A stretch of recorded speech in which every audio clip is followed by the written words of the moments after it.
Thank you so much for joining us for Consejos' first ever Lunch and Learn. We're grateful for your time today, and we will make the most of our short time together. My name is Alice Dalbo, and I am the Director of Post-Secondary Opportunity for Latinx Ed. Latinx Ed is a nonprofit that invests in Latinx leadership in our state and seeks to expand educational equity. Specifically, I work with Consejos, which is our college access initiative, which we will tell you a little bit more about at the end of this program. I am joined today by two of my colleagues, Lina Palencares and Elizabeth Herrera, two of our virtual college access coaches. Lina and Elizabeth are incredibly knowledgeable professionals in their own right, and they will be monitoring the chat. So please feel free to drop questions there. They will answer some questions in the chat as well as moderate some Q&A that we may have time for at the end. My goal is to stop my talking and my formal presentation by noon, but I will gladly stay on to answer more questions and can also follow up via email. If you are so inclined, we would love for you to introduce yourselves in the chat, to say to drop your name, your role, or your institution. And if you want to share your contact information with others, go for it. Might be a great opportunity to expand your network of allies in this important work. Also, we are recording this event, and as I mentioned in the email that you probably received advertising this event, you will receive the full recording as well as the slides so that you can easily access all of the linked information.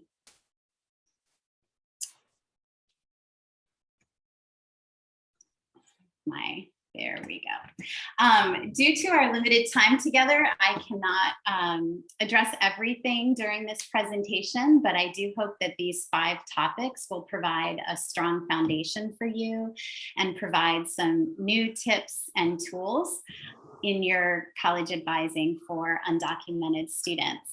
A little bit about my background. I worked as a high school teacher and then in selective college admissions before focusing on college access. And I have been doing college access work for the past 5 years, working with and for the undocumented students, which is definitely my professional passion. However, disclaimer, I do not know everything, and I am definitely not a legal expert, okay? I am not a lawyer, none of us are. So there are several people actually who are here today who I seek out information from. So I say that to emphasize that it is definitely a network of allies in this work, and not any one of us who knows absolutely everything, but that network can help us best support our students. I also want to note that there are many community college professionals here today, which is exciting because community colleges provide one of the most accessible routes for undocumented students in North Carolina. And for those of you who are representing community colleges, feel free to share any additional resources in the chat today, and feel free to correct me if I make any misstatements along the way. So hopefully everybody's getting settled in, and we can start learning together.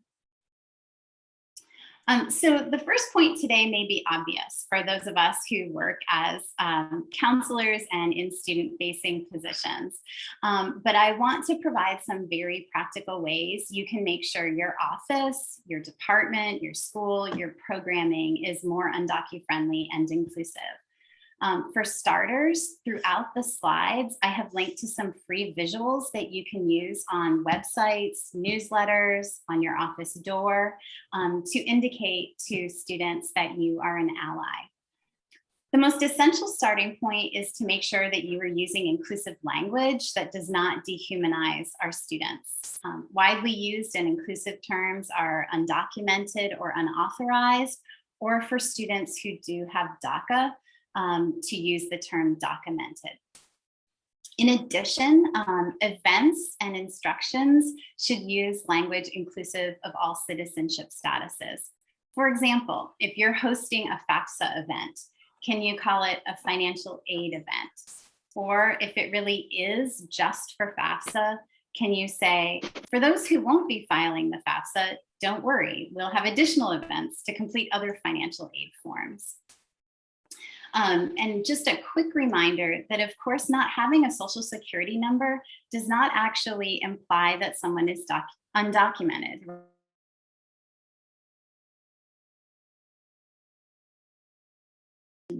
Oh, sorry about that. For international folks who are here on visas, they will not have social security numbers, but they are, of course, are documented. They are authorized in terms of their paperwork. But the last set of bullet points that I also want to address is really critical to this work. Many times we think we are being allies, but the way that we advocate can sometimes be problematic. Good intentions can sometimes have a negative impact. Starting with, I would really encourage you to challenge the dreamer narrative. The straight A valedictorian who opens up about his or her status in their graduation speech, they're headed to the Ivy League. That kind of narrative doesn't fit for so many of the students we serve. They do not identify this way. Some of them may, but they do not all identify this way for any number of reasons. Perhaps they came here during high school. Perhaps they came here at an older age. In addition, the DREAM Act is 20 years old. It was proposed before Congress in 2001 and it never passed. We're still trying to pass some version of a DREAM Act. Implied in some of the language around dreamers is the language of who deserves, the language of deservingness, which students deserve access to higher education, who are the right kind of immigrants. And those are all really harmful messages and narratives for our students to take on. So I would encourage you to broaden the way that you speak about that narrative. In talking about undocumented youth, there is also a tendency to use problematic messages related to undocumented parents. You hear things like, well, they were brought here through no fault of their own. Well, that statement implies that it is indeed someone's fault and that someone perhaps should be criminalized for that decision. And that is not something that is going to lift up our students as we think about trying to make sure we're serving a whole family unit. It's also important to recognize the diversity of the undocumented community and the undocumented experience. Of the 11 million undocumented people in our country, visa overstays account for 60% of them. So most undocumented folks did not cross the border without inspection. Most folks crossed a border with a valid visa and overstayed. And as I'm sure many of you or all of you know, you can't make assumptions based on language, country of origin, or race. Even though in North Carolina, the majority of undocumented folks may be from Mexico or Central American, Latin American countries, there's an increasing number of Asian undocumented folks and Black undocumented folks in particular. And remember that your coworkers, including perhaps some people on this call, may be undocumented or documented specifically if they're working with you, most likely. And so to keep in mind that documented folks, there's actually more folks with DACA who are in their 30s than there are teenagers because of the way recession happened in 2017 and the fact that there has not been there's not a very long window for new applicants. So keep in mind that documented folks are more likely to be young adults or adults rather than students in the high school. The second point is to make sure you know what you can about federal and state policies. Again, none of us are going to be experts on every single aspect, although a couple people on this call I think are. As many of you know, undocumented students, regardless of DACA, do not qualify for federal or state aid in North Carolina. That even though DACA provides a social security number, as does TPS or temporary protected status, that does not automatically make someone eligible for federal or state aid when they have that social security number. We still don't recommend filing the FAFSA, even if someone has a social security number, but we'll talk about that a little bit on a slide that's coming up. Despite the lack of financial aid, there are no laws barring application or admission to any North Carolina public or private colleges. The legislature flipped back and forth on this several years back, so there may still be some confusion out there. There are some more selective programs and popular programs within community colleges that undocumented students can't access, since they often have to register later in the registration period, and some classes that might require a social security number or background check. So those particular pathways may be limited. Some of those questions are best answered by the campus level folks at our community colleges. It's also important to note that most exceptions to the out-of-state tuition designation are handled at the campus level, and they usually only apply to the community college. These include policies around employer sponsorships, where an employer agrees to pay tuition on behalf of the undocumented student and is charged at the in-state rate, as well as public school graduate exceptions. However, these exceptions are for a relatively narrow group of undocumented students.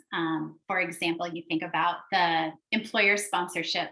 Someone has to have work authorization to be employed by an employer to then be able to apply for the employer sponsorship to get the in-state tuition. RDS, I know some of you had questions about RDS.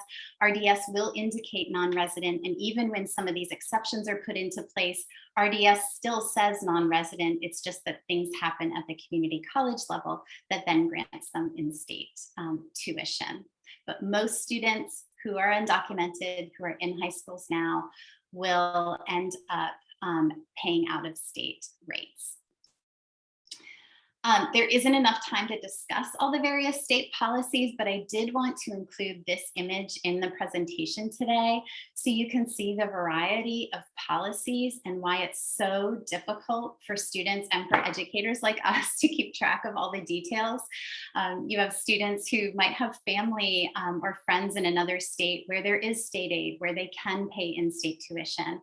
And so the landscape is really different. I also share this map to emphasize the particular situation in North Carolina. We are one of only 8 states that through our legislation actively restricts undocumented students' access to higher education with our state policies. And so while we don't bar admission or application like the 3 states that are in dark red, the fact that we do not grant in-state tuition is actively restricting that access.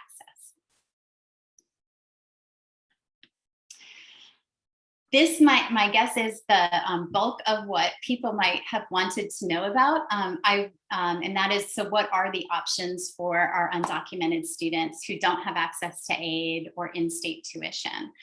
I wish I was providing you with a magic list of schools that will work for your students, but the truth is that there is no comprehensive list, in part because that list changes each year. And in part because there are some colleges that have opportunities for students that they don't list on their website. So nowhere on their website do they say anything, but then when you call, they say, oh, yes, you know, undocumented students can call this particular person and get information. Most of the colleges, if we're talking about four-year options that are going to be possible for undocumented students, are going to be private colleges. I've listed a few in North Carolina here that have institutional need-based financial aid. Not talking about scholarships yet, but these are schools that use some of their money towards financial aid for undocumented students. And many private colleges out of state will also provide need-based financial aid, including many of the colleges that are need blind and meet 100% of students' demonstrated need. I will say that these also happen to be, in many cases, the most selective colleges in our country. So it can be very difficult, even for a top student, to gain access to some of those places. But if students are willing to think broadly, there are plenty of small colleges, especially out of state, that might have great opportunities for them. As noted here, sometimes need-based financial aid at these places will fall under international student financial aid, which is not how most undocumented students really identify. They don't see themselves as international students, but that's how it gets documented in the system as a non-citizen. So at those schools that have financial aid for undocumented students, the students may get automated messages that don't make sense to them. They might be asked to obtain a student visa or provide a certificate of finances. And that requires additional patience on their part, and often phone calls to the admissions offices to clarify the particular situation. Students may receive these messages and just assume they can't be admitted or funded. And that's why it's so important for students to have a trusted ally like you. I assume if you're here, you are someone who can be a great resource for them. They know they can come to you to help sort out those kinds of mixed messages they are getting. In addition, many colleges do have merit scholarships for which there are no citizenship requirements. You may happen to know, you may know a student, for example, who goes to UNC Chapel Hill who's undocumented and you're trying to figure that out. Well, there are some scholarships that don't require citizenship that are privately funded, that a place like UNC Chapel Hill can award those students, even though it's not need-based aid.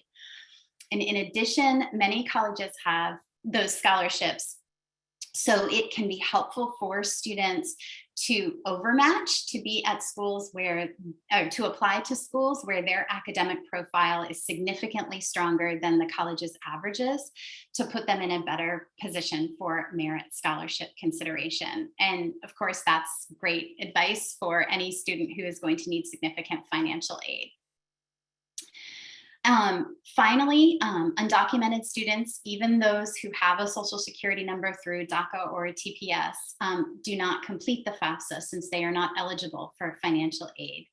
At schools that do provide institutional need-based aid, there is usually an institutional form that asks basic questions about income and family size. Meredith is an example of one that's really easy to Google. If you Google Meredith undocumented financial aid, you will get a form that students fill out if they are applying for that financial aid. Other colleges require something called the CSS profile, which is, if you can imagine, a longer and more detailed form than the FAFSA oftentimes is, and asks for additional information, including sometimes non-custodial parent information. If you don't have much experience with the CSS profile and you have students who are filling that out for undocumented financial aid, that's something that my team and I can help with. And then there are some schools that provide financial aid by asking students to fill out a paper version of the FAFSA and to send that in. But four-year colleges are not the only option. As we know, community college is also college, right? So one important message to send to undocumented students is to remind them that their college journey may not look like what they had imagined or what they see on TV, which of course is a good message for all of our students, and to be open to all options. Community college is where most undocumented students start.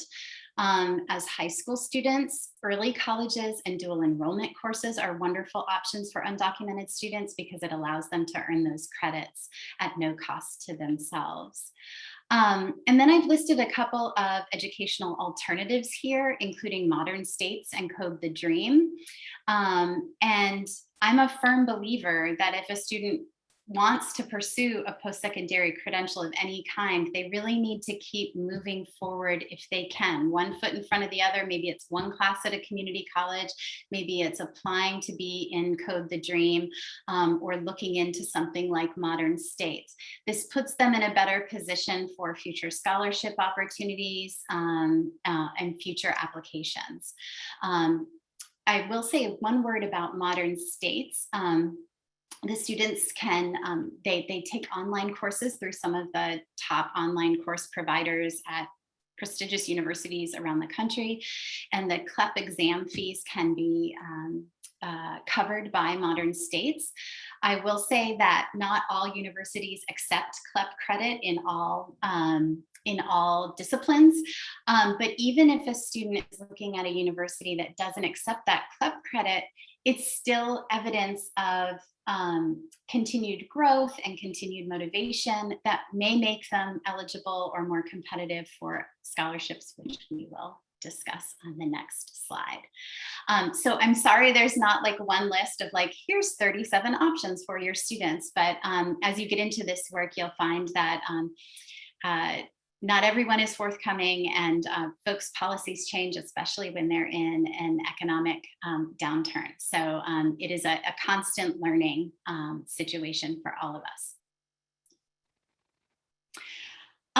So the fourth thing that I want to leave you with today, fourth out of our top 5, is to be aware of undocu-friendly scholarships. This is by no means a comprehensive list. Don't worry, it's not just like 7 or 8 scholarships that students are eligible for. But I did want to point out a few large scholarships that are exclusively for undocumented students, as well as I wanted to highlight the flagship scholarship applications in North Carolina that are open to undocumented students. And I've tried to indicate whether they are open to transfer students to the best of my knowledge, because I know we do have lots of folks who are working with community college students. But I do want to talk, I want to point out specifically the 2 that are exclusively for undocumented students. The first is the Golden Door Scholarship. When it first started, I think it was just open to North Carolina and South Carolina students. This is funded by the CEO and founder of Red Ventures. And so they have a North Carolina, South Carolina connection. The deadline for that is a week from today, but trust me, having worked with students, they can get it done in the next week. One of the essays can be what their typical college essay is going to be, and I highly encourage folks to apply for that. It is highly selective, but they work with a number of different partner schools of varying selectivity.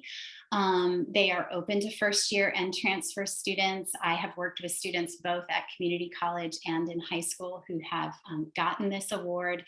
And students aren't bound to attend one of the partner universities. They can, for example, UNC Chapel Hill is not a partner school.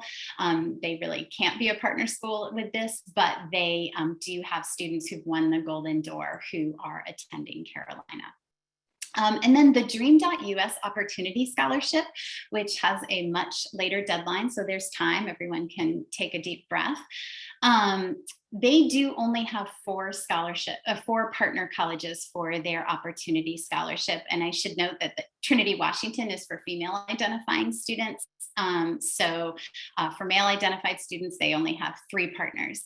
But the Dream.US Opportunity Scholarship, those schools are less selective than many of the schools that Golden Door partners with. And I have worked with several lovely, amazing students, but who are fairly average students in many ways. They're not necessarily taking every most difficult class in their high school. They ask so much in the application about the students' lives outside of school. And we've had great success with students winning the Opportunity Scholarship. I will just say that that is one that does require students to go out of state. So it's great if you can start talking to students early about that. In our program, in our College Consejos program, we've connected students with current recipients of that scholarship so they can have conversations about, well, what is it like to go to Connecticut where it snows regularly? Or what is it like to be in Washington, D.C., so that they can have those conversations and feel more empowered to make that choice. In addition, I've linked our College Consejos curated list that focuses on scholarships aimed at marginalized students and or are for students from North Carolina. It is not comprehensive. It's meant to be a good starting point for our students since it's already kind of culled through some things.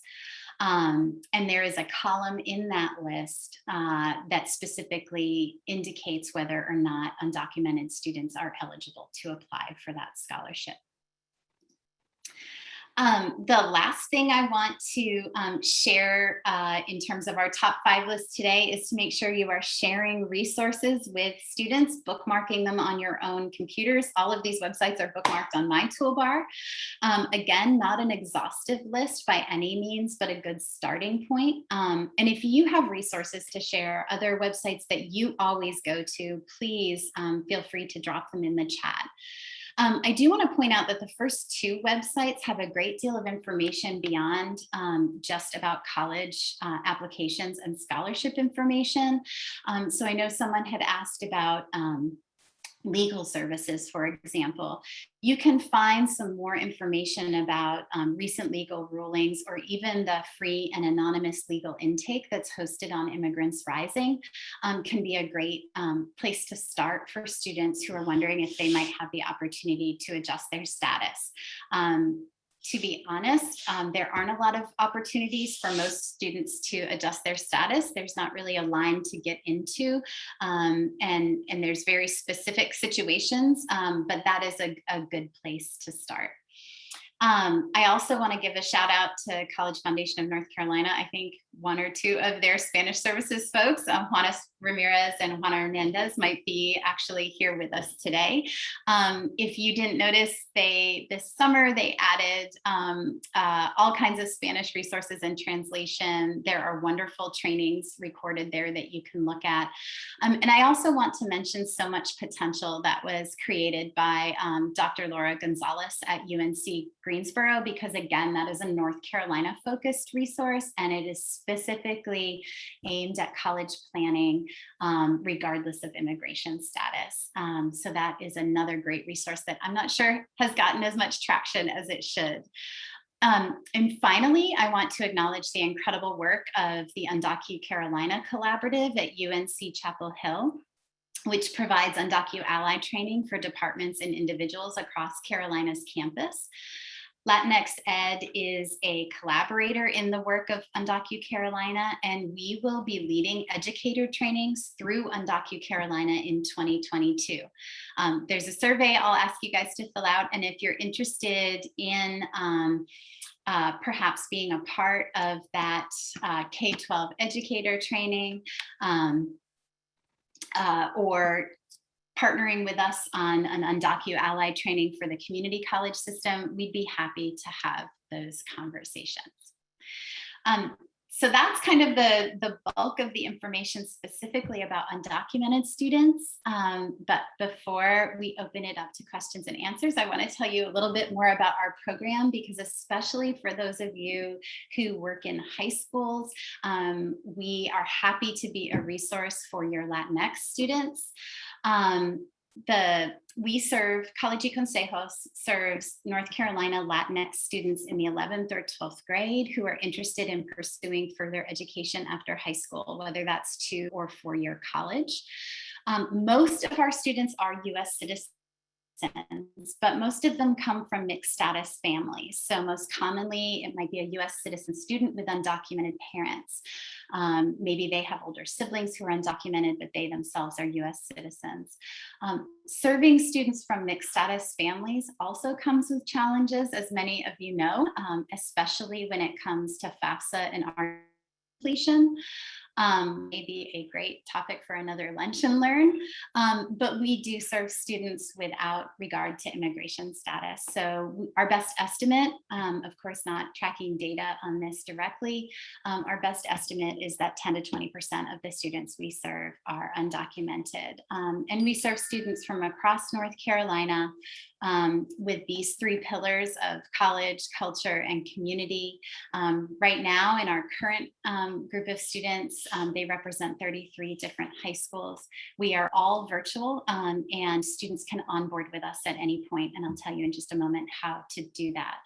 I do want to explicitly say that we're not explicitly serving community college students at this time who might be applying to four-year colleges as transfer students. Those of you who are at the community college, you know the transfer process better than we do, I suspect, especially when it comes to all of the which classes actually transfer and where they are, which colleges in North Carolina particularly might work.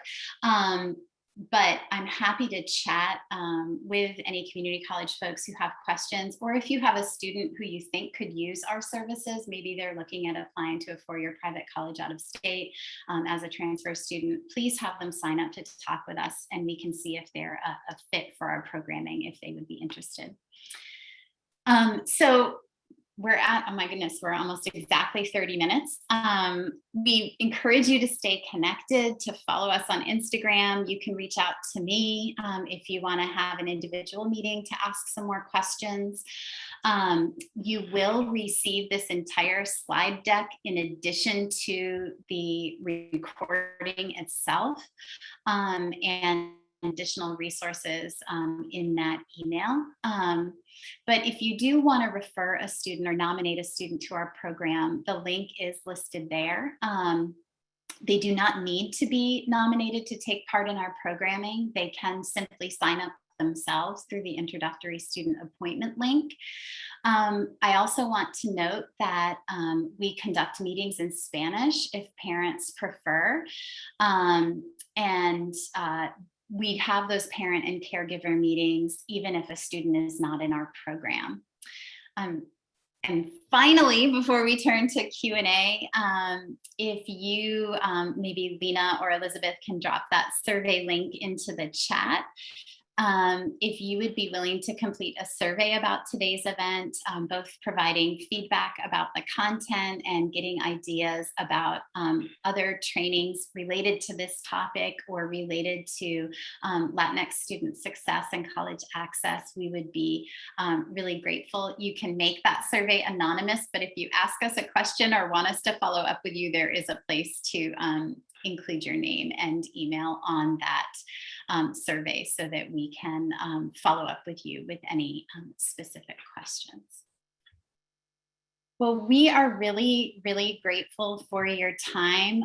Feel free to share the recording once I send it out so that you can maybe create more allies within your workspace. These students are often high need in terms of their advising, and it's not just about college advising. Something that our team has talked about quite a bit is when you're working at the intersection of immigration and education, there's a lot of social emotional needs that come with that. And so of course, those of you especially who are school counselors and have that training well beyond college advising in the social emotional health of our youth, thank you for doing that, and it's an important part of the discussion. So while we walk through some of the real practical steps of helping students access higher education, I don't want to lose sight of that really strong foundation. So thank you all for coming. Please, you have our email addresses, or if you didn't write it down, you'll get it in a presentation or in an email follow-up soon. And thank you for sharing your time and coming to our first Lunch and Learn. We hope to see you again.